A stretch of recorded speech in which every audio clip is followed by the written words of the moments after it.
As the Chick-fil-A Bowl between Ole Miss and Penn State, and the Sugar Bowl between Washington and Texas. And we're gonna close out this show, guys, with the Rose Bowl, the granddaddy of them all, between number 1 Michigan and number 4 Alabama, the final college football playoff semifinal matchup.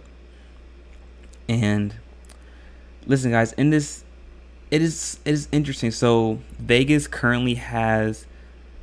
Now I checked it yesterday, and it might have changed, but when I last checked, Michigan had the spread barely -2, and that's probably going to change. It's probably going to become a pick'em by game day on the 1st. And it's so interesting that Alabama has consistently and continued to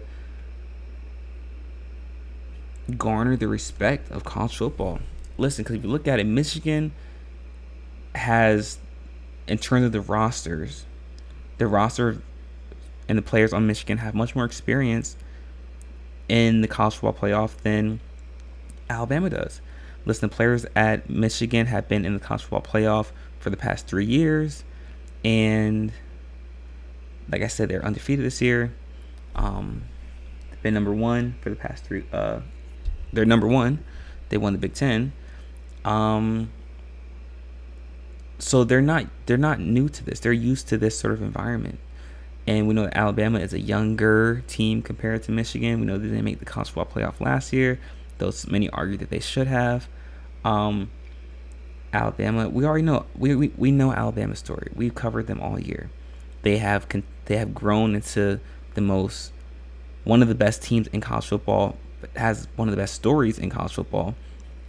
It's unfortunate because one of their only nationally televised games, or at least games played on a national stage, was against Texas, and for many people that's the only game they saw Alabama play, and that's just not an accurate representation of what Alabama is. I mean, it's night and day, the difference between Alabama then and now, and a large factor of that is because of Jalen Milroe and what Tommy Rees has been able to do for Jalen Milroe. Jalen Milroe has grown into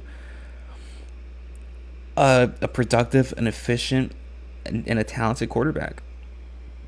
He has amazing control over the offense, and he can create plays not only in the air but also on the ground. And he's a dual threat quarterback, and a large part of Alabama's success is owed to him, but also to the secondary in Alabama. My goodness, this is perhaps one of the best secondaries in college football, led by Malachi Moore and Kool-Aid McKinstry and Caleb Downs and Artavius Arnold.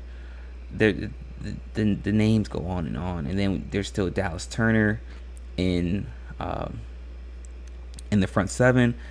Listen, Alabama's defense has tremendously improved over the course of the season, and it shows. And we saw what they were able to do against Georgia. Alabama had complete control over that game from start to finish, and the offensive line of Alabama has tremendously improved, especially in pass protection, allowing Milroe time to scan the field and make deep throws, which is what he does best. And the offense is extremely explosive for Alabama. This is going to be the most explosive offense that Michigan has faced all season. We're going to see how they'll be able to respond to that. Michigan has not looked as proficient in run blocking through these past couple weeks, and their offense hasn't looked as proficient as it did in the beginning of the season. So how will Michigan respond to that sort of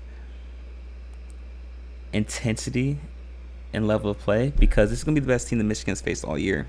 We talked about how Michigan's out-of-conference schedule was weak all year, but Michigan was able to defeat Ohio State.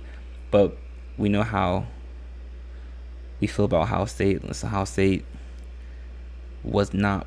I thought Ohio State was overrated all season, and we saw what happened in the Cotton Bowl last night against Missouri. Michigan's very similar in terms of their play style, offensively, specifically the pro style approach, to Georgia. And if you know Alabama's history, Alabama plays amazing against teams with a pro style offense. that doesn't really spread the field. That's your teams like that play into what Alabama does best.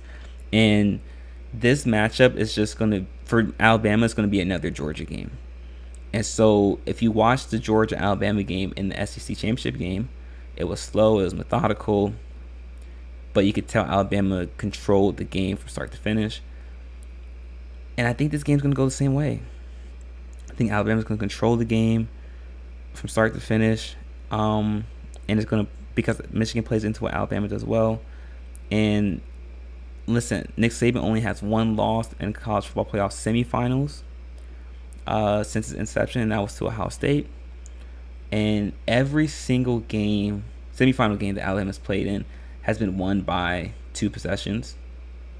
Like I said, except for that semifinal matchup against Ohio State in 2014. Nick Saban does an amazing job with his teams when he has a month to prepare. And this isn't going to be any different. I think Alabama's going to win this game by a score of 33-26 or 33-23. And it's going to be a slow-paced game. It's going to be a slow-paced game, and Alabama's going to be able to impose their will from start to finish. And that is going to set us up for a matchup between Alabama and Washington for the national championship. So that is my prediction on that, guys. Let me know what you guys think, though. Do you guys think that Alabama is going to win? Do you guys think that Michigan is going to win this game? Do you think it's going to be a blowout, close game? Let me know what you guys think in the comment section and in the chat room as well. But with that being said, guys, that is it for our show for today. Thank you so much for tuning in. It's been a wonderful show.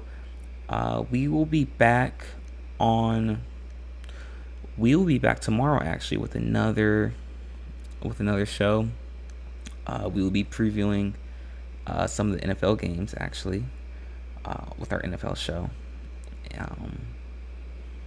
But with that being said, guys, like I said, we'll be back again same time tomorrow, 11:30 a.m. Eastern Standard Time. Until then, guys, continue to stay safe, be vigilant, make smart decisions, and peace.